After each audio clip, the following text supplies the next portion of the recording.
Hi, I'm back. I'll be reading from the Daily Audio Bible app Chronological. Job, chapters 10 to 13. 538. Here we go. Chapter 10 to 13. Job, chapter 10, verse 8, for memories. Author, Joseph, Bayly, who watched three of his sons die in the youth, said, "Don't forget in the darkness what you have learned in the light." Job lived by the same principle, even though he could not understand God at the moment. He never belittled the blessings he had already received. In a fit of anger, he foresee might say, I never really loved him anyway." Job never once turned his back on God in that way. I loathe Job chapter 10. I loathe my very life, therefore I would give free rein to my complaint and speak out in the bitterness of my soul. I will say to God, "Do not condemn me, but tell me what charges you have against me. Does it please you to oppress me, to spurn the work of your hands, while you smile on the schemes of the wicked? Do you have eyes of flesh? Do you see as a mortal sees? Are your days like those of a mortal, or your years like those of a man? That you must search out my faults and probe after my sin, though you know that I am not guilty, and that no one can rescue me from your hand. Your hand shaped me and made me. Will you now turn and destroy me? Remember that you molded me like clay. Will you now turn me to dust again? Did you not pour me out like milk and curdle me like cheese? Clothe me with skin and flesh and knit me together with bones and sinews. You gave me life and showed me kindness, and in your providence watched over my spirit. But this is what you concealed in your heart, and I know that this was in your mind. If I sin, you would be watching me, and would not let my offense go unpunished. If I am guilty, woe to me. Even if I am innocent, I cannot lift my head, for I am full of shame and drowned in my affliction. If I hold my head high, you stalk me like a lion, and again display your awesome power against me. You bring new witnesses against me, and increase your anger toward me. Your forces come against me, wave upon wave. Why then did you bring me out of the womb? I wish I had died before. Any eyes saw me, if only I had never come into being, or had been carried straight from the womb to the grave, or not. My few days almost over, turn away from me, so I can have a moment's joy before I go to the place of no return, to the land of gloom and deep shadow, to the land of deepest night, a deep shadow and disorder, where even the light is like darkness. It's like darkness. ZOPHAR. Job chapter 11. The ZOPHAR, the NAAMATHIT replied, Are all these words to go unanswered? Is this talker to be vindicated? Will you either talk, reduce man to silence? Will no one rebuke you when you mock?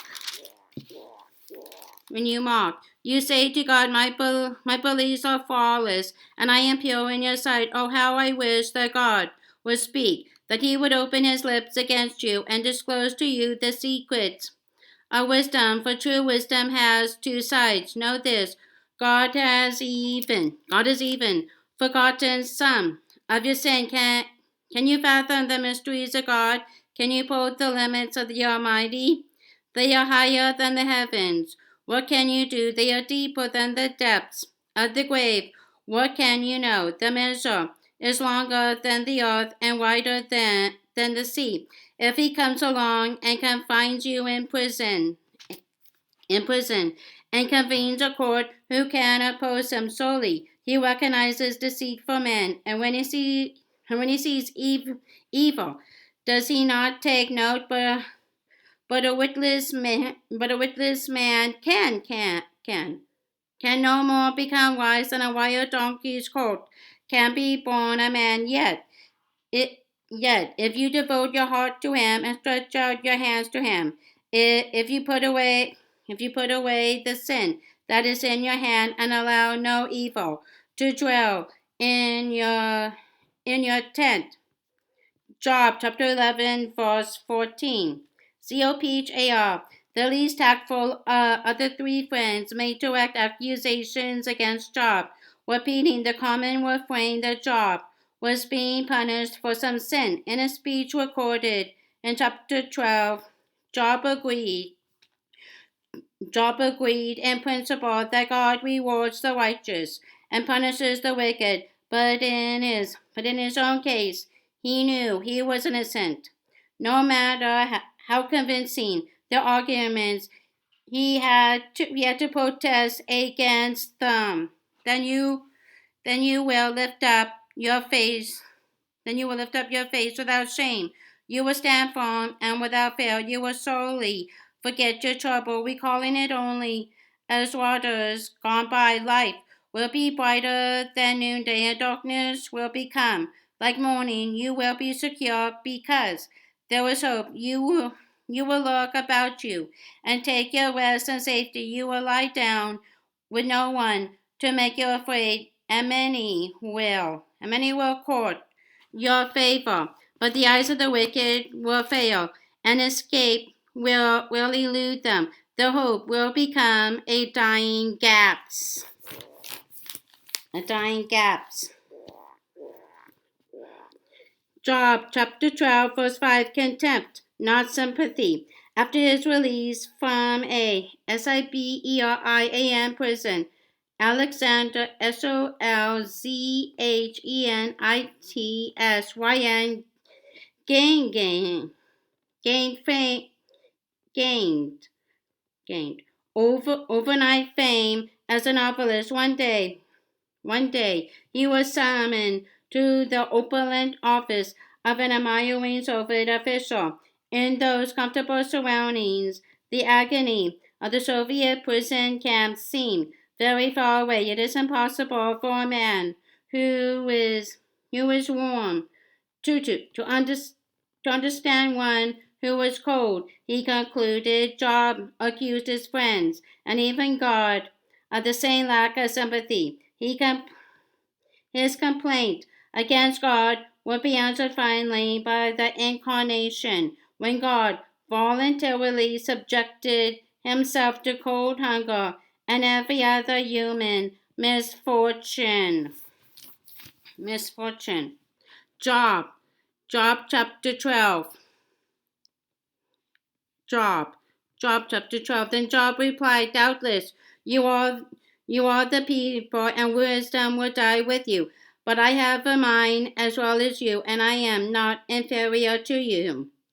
To you, who does not know all these things, I have become a laughing stock to my friends. Though I called upon God, and He answered, a mere laughing stock, though righteousness and blameless. Men at ease have contempt for misfortune, as the fate of those feet, as the fate of the as the fate of those whose feet are slipping. The tents of marauders are undisturbed, and those who provoke God are secure. Those who carry their God in their hands. But ask the animals, and they will teach you, or the birds of the air, and they will tell you, or speak to the earth, and it will teach you, or let the fish of the sea inform you. Which of all these does not know that the hand of the Lord has done this? In his hand is the life of every creature and the breath of all mankind.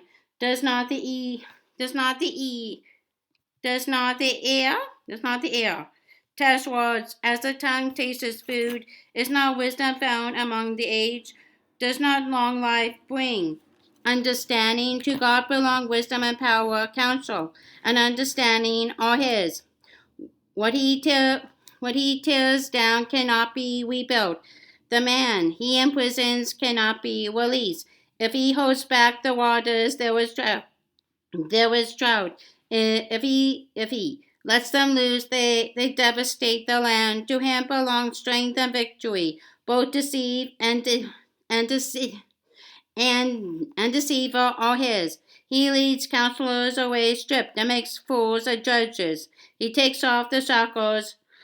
He takes off he takes off the shackles put on by kings and ties a loincloth around their waist. He leads priests away stripped and over those men long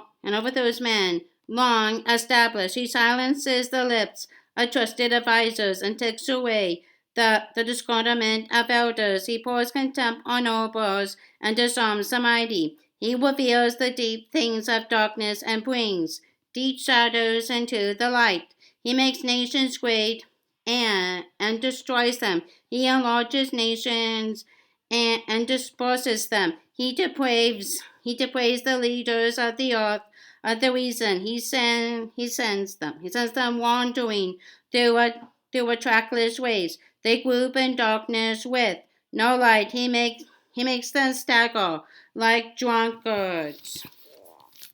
Like drunkards. Job chapter 13, verse 15, a desperate hope. This statement more than any other shows the depth of Job's faith and the reason he made good on God's challenge against Satan. He valued his faith in God even above his own life. He asked only for a day in court, a chance to confront God personally and hear an explanation. Job chapter 13. My eyes have seen all this, my ears have heard and understood it. What you know, I also know. I am not inferior to you, but I desire to speak to the Almighty and to argue my case with God. You, however, smear me with lies. You are worthless physicians. All of you, if only you would be altogether silent. For you, that would be wisdom. Hear now my argument. Listen to the plea on my lips. Will you speak wickedly on God's behalf? Will you speak deceitfully for him? Will you show him partiality? Will you argue the case for God? Would it turn out well if he examined you? Could you deceive him as you might deceive man? He will surely rebuke you if you secretly showed partiality. Would not his splendor terrify you? Would not the dread of him fall on you? Your maxims are perverts of ashes. Your defenses are defenses of clay. Keep silent and let me speak. Then let come to me what may. Why do I put myself in jeopardy and take my life in my hands? Though he slay me, yet will I hope in him. I will surely defend my ways to his face. Indeed, this will turn out for my deliverance.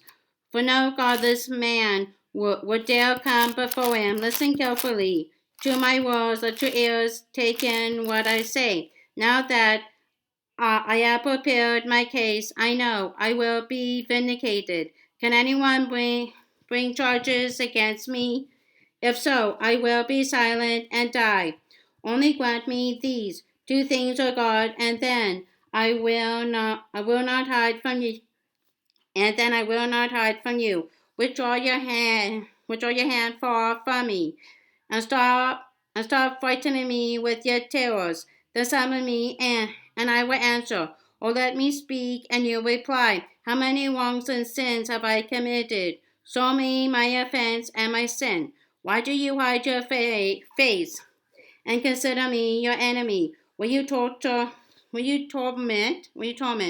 a wind-blown leaf? Will you chase after dry chaff? For you write down bitter things against me, and make me inherit the sins of my youth. You fasten my feet in shackles. You keep close watch on all my paths by putting marks on the soles of my feet. So man wastes away like something rotten, like a garment eaten by moths. By moths. Okay, that's all for now. Bye.